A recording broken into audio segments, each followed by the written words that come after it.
Bismillahirrahmanirrahim. Assalamualaikum warahmatullahi wabarakatuh.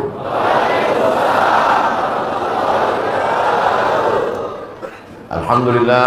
Allahumma salli ala Sayyidina Muhammad wa ala ali Sayyidina Muhammad. Apa tujuan kita hidup? Wa ma khalaqatul jinna, tidaklah kuciptakan jin wal insa, dan manusia, illa liya'budun. Kita ini diciptakan tujuannya untuk ibadah.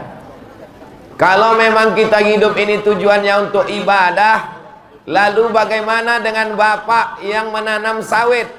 Menanam sawit juga ibadah, karena hasil dari buah sawit membayar zakat, bangun masjid, beri buka puasa fakir miskin. Bagaimana dengan orang yang jaga toko? Jaga toko juga adalah ibadah. Tapi kalau sudah berkumandang azan, tinggalkan sawit, tinggalkan toko, ke masjid. Jangan gara-gara tausiah ini nanti yang nanam sawit tetap nanam sawit, yang jaga toko tetap jaga toko. Hayya 'alas shalah, tetap di toko. Pasti tanya orang, "Bapak tak ke masjid?" Jaga toko juga ibadah. Jaga toko ibadah. Sebab kalau dia dapat duit, dia akan pakai untuk bangun masjid yang cantik dan indah. Masjid apa nama masjid kita? Nurdin Hasanah. Nur cahaya, din agama, hasanah kebaikan, cahaya agama yang penuh dengan kebaikan. Memang luar biasa, memang bercahaya masjidnya, memang banyak kali lampunya. Dan tidak ada dindingnya ini yang semen, semuanya batu marmar. Marmar itu nama selat di Turki, namanya selat Marmara. Karena memang batu, tak tahu lah ya, entah dari Turki, entah dari Jambi, Allah. Tapi yang jelas ini luar biasa masjid ini. Bapak Ibu yang ada dari Sabang sampai Papua, kalau singgah ke Jambi, jangan lupa mampir ke Masjid Nurdin Hasanah. Karena pintunya kayu jati, batu marmernya menjulang sampai ke atas, lampunya pun luar biasa. Mudah-mudahan yang membangun masjid yang berwakaf ini diberikan Allah. Tunggu. Kalau dia masih hidup, dipanjangkan Allah umurnya. Kalau sudah meninggal, dilapangkan kuburnya, diselamatkan dari azab. Man bana masjidan, siapa yang bangun masjid, banallah mithlahu baitan fil jannah, dibangunkan Allah untuknya satu tempat dalam surga. Setiap kita ini mesti bercita-cita, selesai hidup kita, sebelum kita mati, kita meninggalkan masjid sebelum kita mati, insyaallah. Amin. Saya sudah lama lah tausiah ke Jambi, tapi rasanya baru inilah mimbar yang paling tinggi. Ya. Biasanya meja biasa-biasa aja. Ini terkejut saya. Bagus juga kalau masjid-masjid lain tuh begini. Tak ada kurangnya masjid ini. Kurangnya satu aja. Cemana lah saya pulang nanti. Nah, ini yang sedang saya pikirkan. Ada pintu di belakang? Tak ada.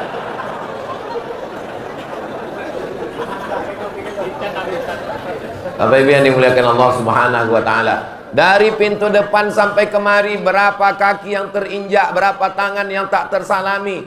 Seandainya mereka menuntut di hadapan Allah, tak jadi saya masuk surga. Betul? Betul pula kata orang. Walaupun rezeki kita banyak, sudah bangun masjid, sudah tahajud, sudah tarawih, sudah witir, khatam Quran, tapi kalau kita menzolimi, menganiaya orang, kita tidak akan lepas dari hukuman Allah Subhanahu wa taala. Mudah-mudahan bapak-bapak yang terinjak mau memaafkan silap salah saya. Mau bapak-bapak memaafkan saya? Dah, selesai sudah. Lebih baik rendahkan diri, hinakan di hadapan manusia, minta ampun, minta maaf kepada Allah, daripada kita disangka mulia di atas dunia, padahal kita nanti mencari orang di padang mahsyar minta maaf. Betul? Kalau untuk sekarang ini, sayalah yang paling tinggi sekarang.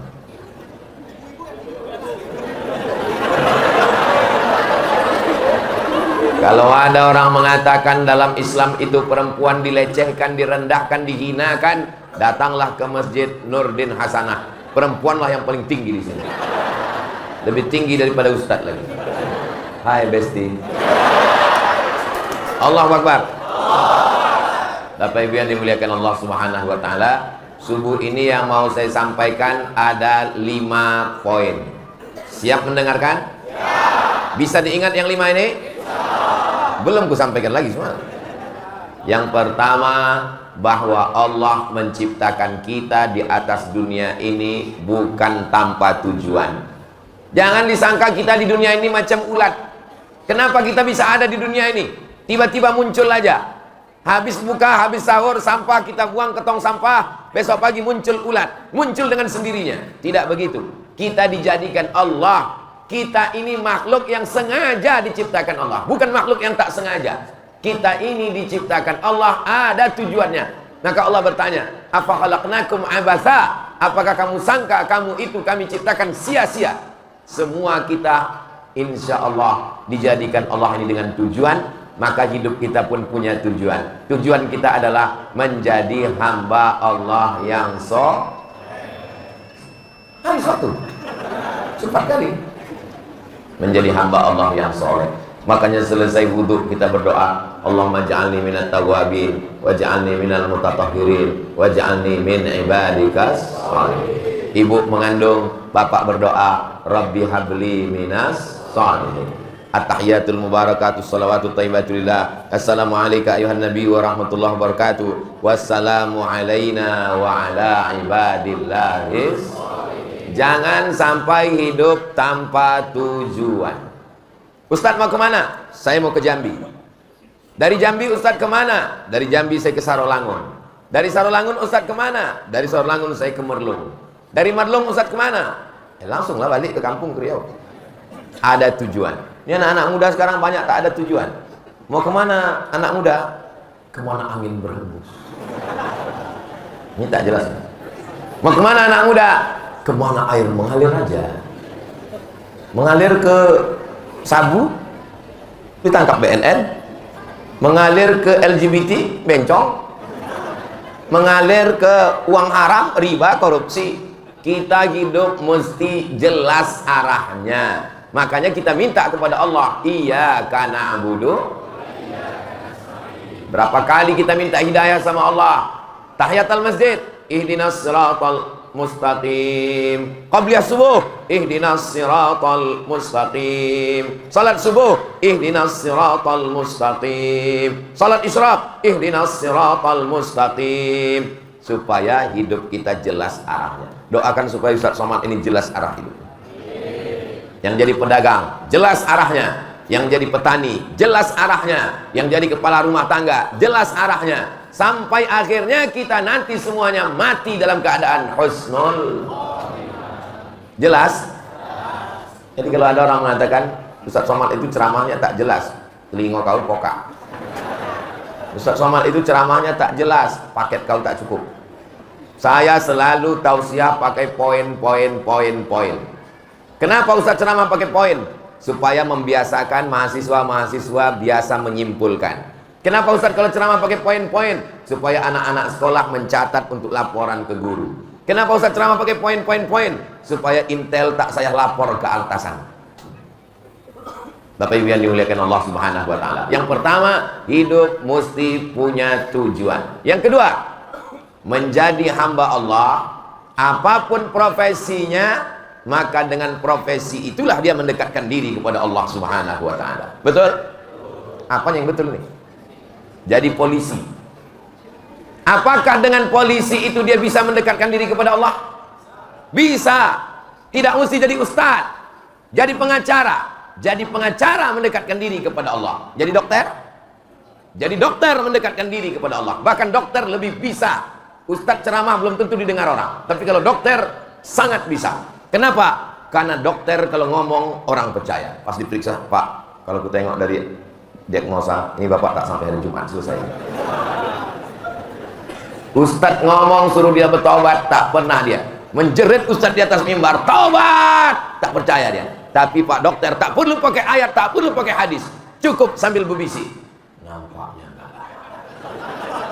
Langsung dia taubat. Betul? Hai dokter-dokter, inilah saatnya. Gunakan jarum suntik kalian itu. Pakai untuk menolong agama Allah. Jangan semuanya jadi ustaz. Anak-anak bapak ibu juga begitu.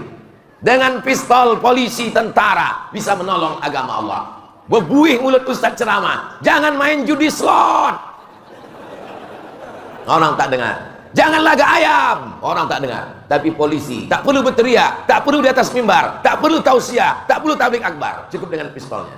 Yang mau main judi silakan, mau main kupecahkan otak gue, main.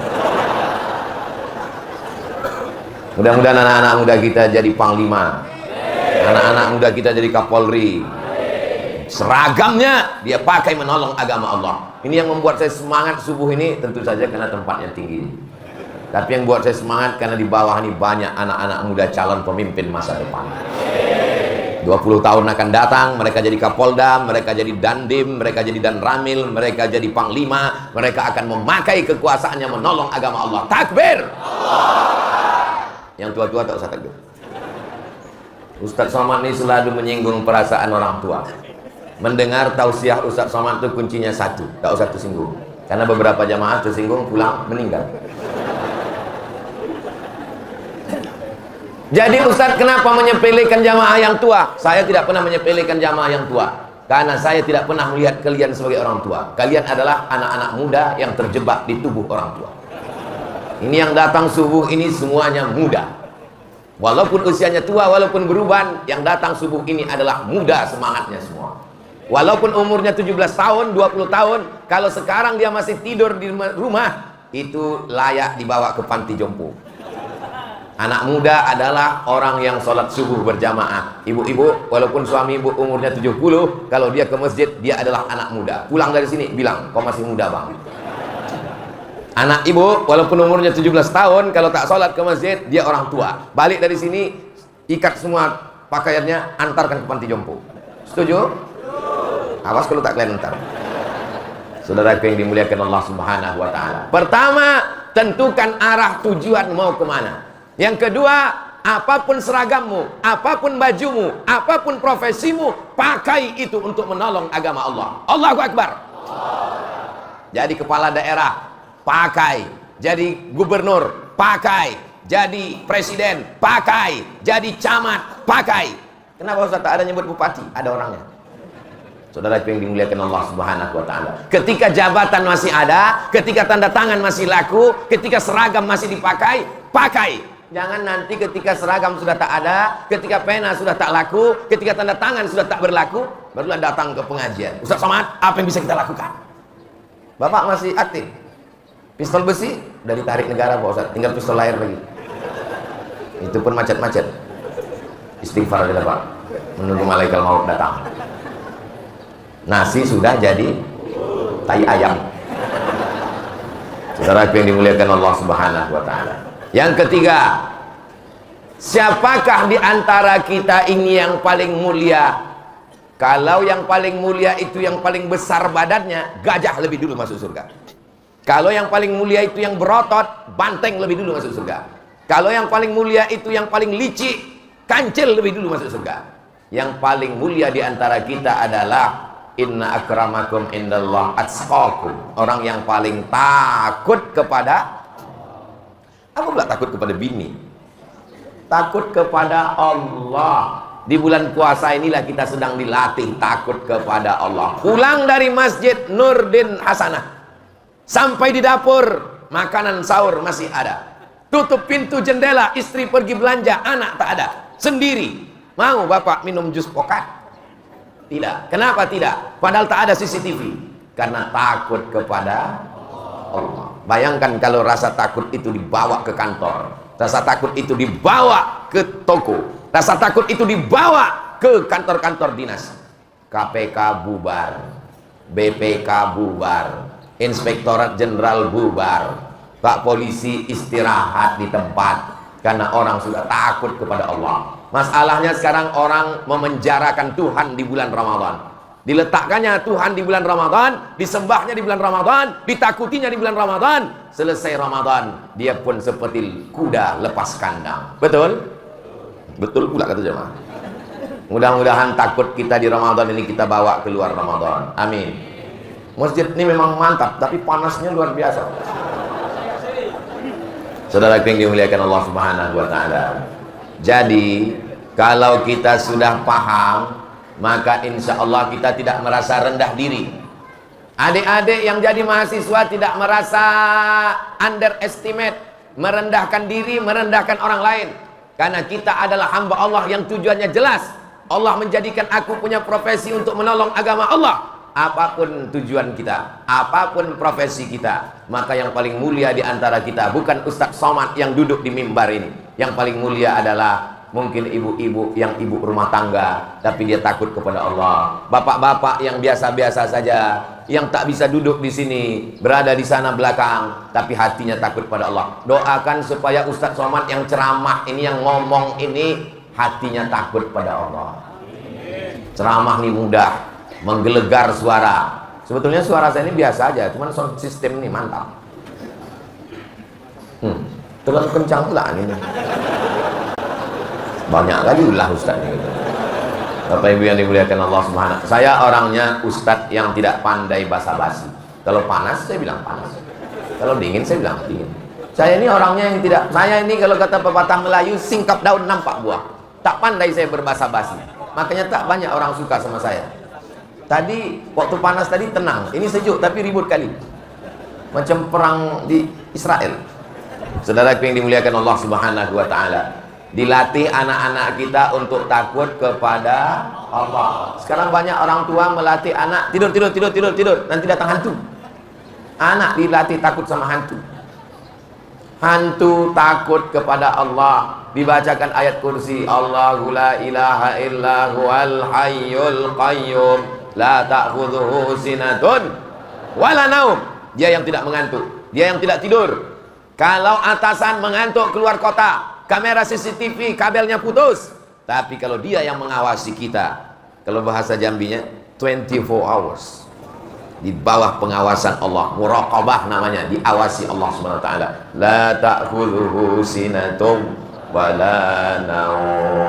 Pertama, arahnya jelas kemana. Kedua, apapun profesi dipakai untuk mendekatkan diri pada Allah. Ketiga, yang ustadz jangan sombong, yang polisi jangan angkuh, yang TNI jangan merasa lebih hebat, yang pejabat jangan merasa lebih terhormat. Karena yang paling mulia adalah yang paling takut kepada Allah Subhanahu wa ta'ala. Yang keempat, kita semua akan mimda tema taya bawati modar. Ada raja-raja yang kekal abadi di Jambi. Ada orang Jambi yang kaya-kaya tak mati-mati. Orang kaya mati, penguasa mati, pejabat mati, ustadz mati. Apalah salahnya kalian rendahkan suara situ? Jangan menyinggung perasaan saya. Kita semua akan mati. Rumah yang dibangun arsiteknya dari ITB, pagi petang siang malam dijenguk, kita yang membeli tanahnya, kita yang mencari arsitek tukang gambarnya, kita yang mencari tukangnya. Semua sudah pindah, tempat tidur sudah pindah, lemari sudah pindah, tinggal kita pindah. Rupanya orangnya bukan pindah rumah baru, langsung pindah ke liang lahat. Berapa banyak kejadian. Tak ada yang sulit bagi Allah. Innama amruhu idza arada syai'an ayyaqula lahu kun fayakun. Maka sadari itu. Ketika kita mati nanti, semua jamaah yang menyambut Ustadz Somad menarik-narik tangan, menarik-narik kaki. Saya kalau tangan ditarik biasa, kalau kaki ditarik pun biasa. Ini yang menarik-narik perutnya, saya penggeli orangnya. Kalau gini-gini ya. Masya Allah, tabarakallah. Begitulah cintanya orang Jambi ke Ustadz Abdul Somad. Padahal Ustadz Somad ini bukan Nabi, bukan Habib keturunan Nabi. Saya keturunan Nabi juga, Nabi Adam, bukan Nabi Muhammad SAW.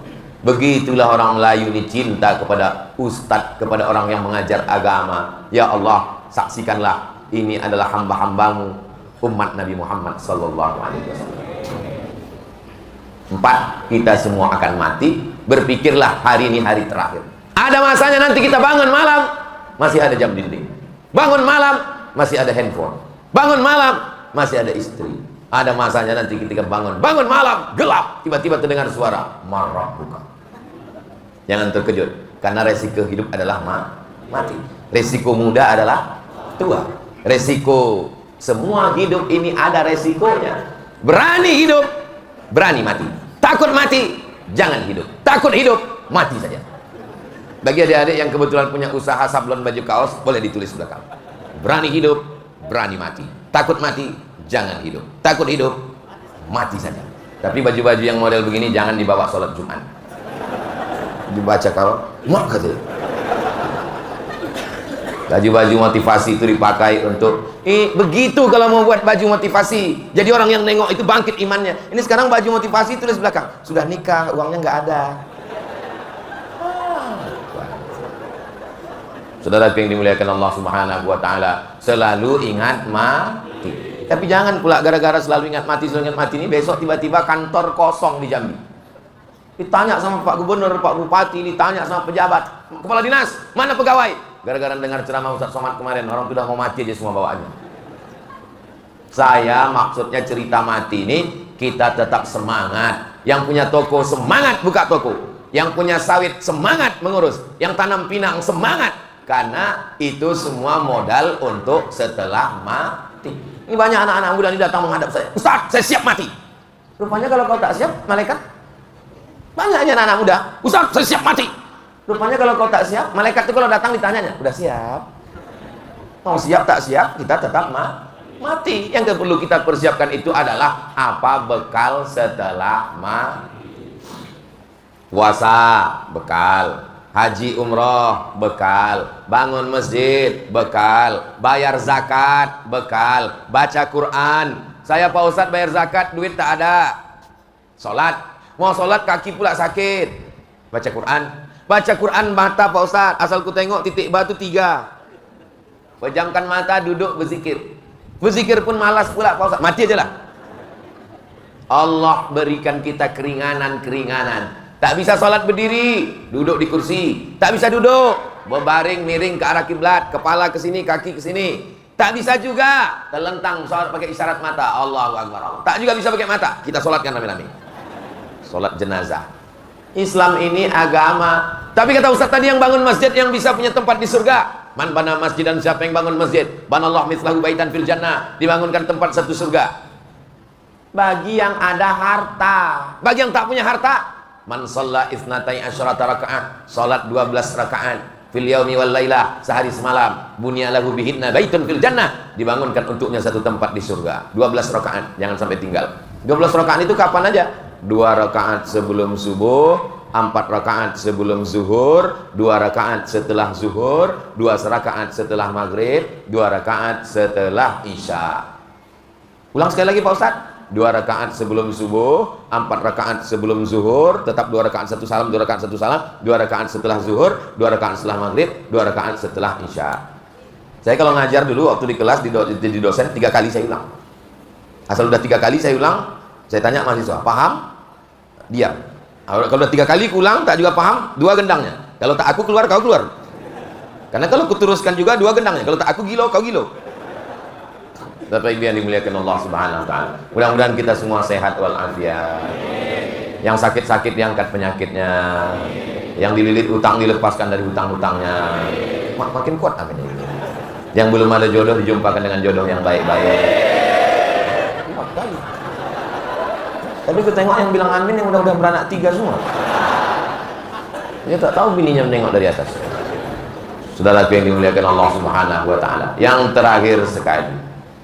Yang pertama, arah mesti jelas bahwa aku diciptakan Allah beribadah. Yang kedua, apapun profesiku, aku dengan profesiku ini aku mendekatkan diri kepada Allah. Lalu kemudian kita mesti selalu ingat mati. Yang terakhir, yang kelima, apa dia? Kita ini sehat bukan karena kita rajin 4 sehat 5 sempurna.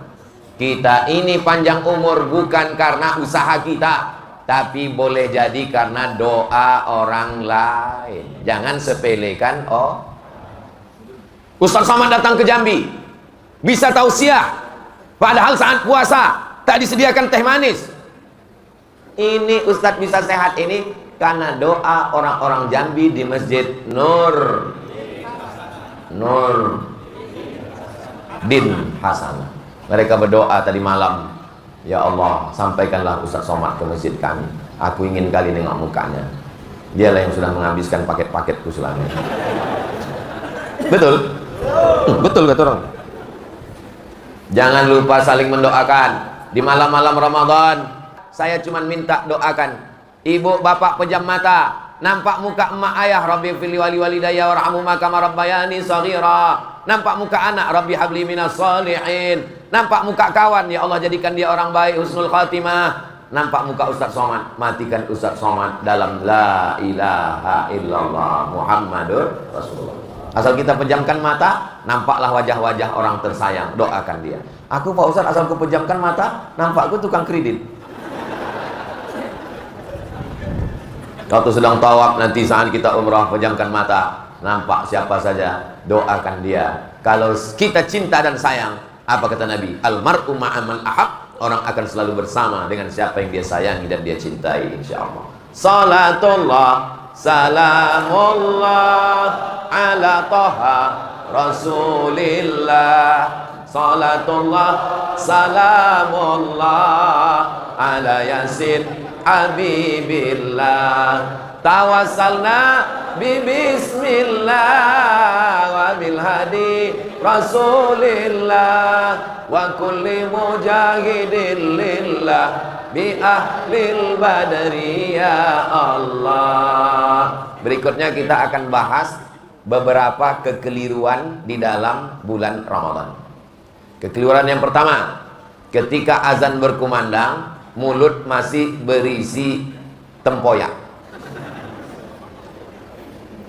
Allahu Akbar, Allahu Akbar. Dikeluarkan atau ditelan? Keluarkan. Keluarkan. Karena kalau ditelan, batal puasa. Nah, ini sebagian orang, Allah tanggung sedikit aja, dimaafkan Tuhannya ini. Nggak bisa.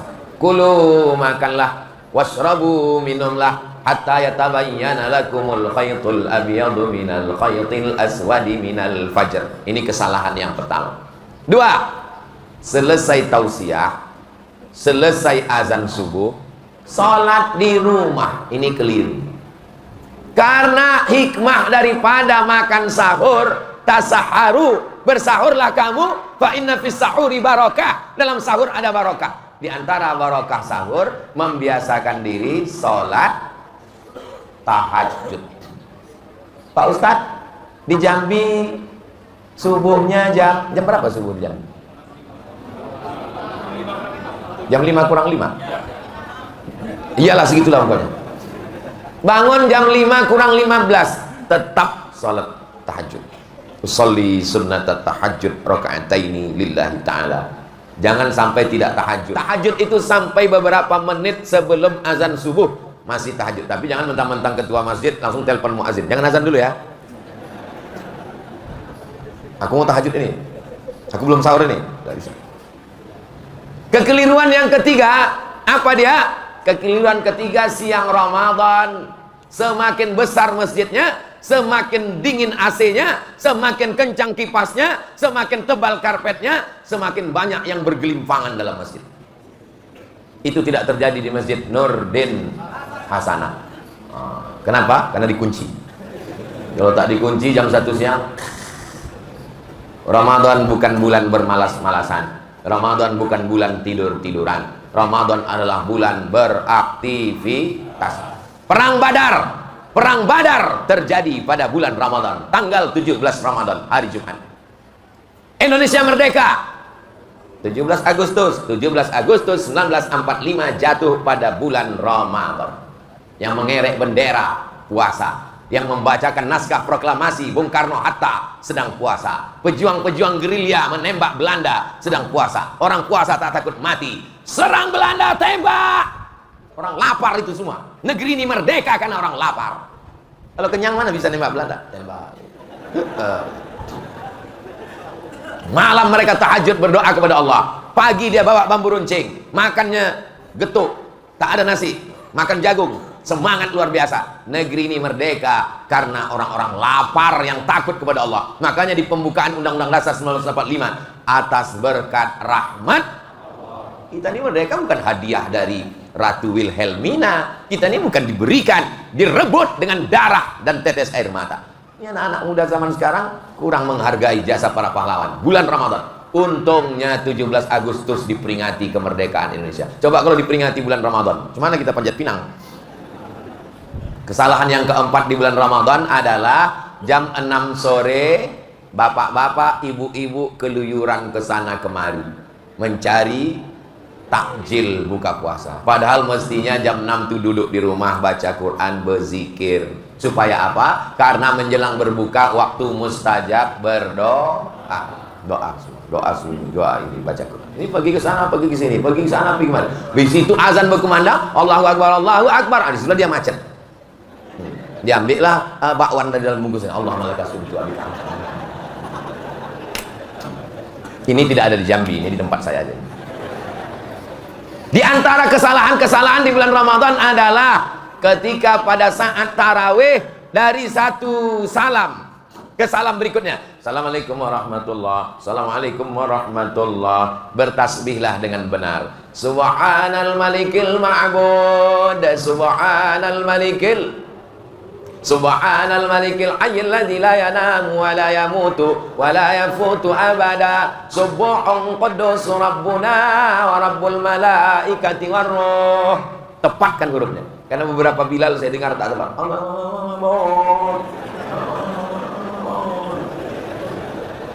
Solawatnya itu betul kan? Allahumma salli ala sayyidina Muhammad.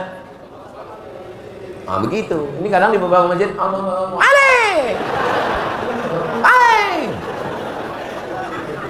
Bagaimana kau beradab?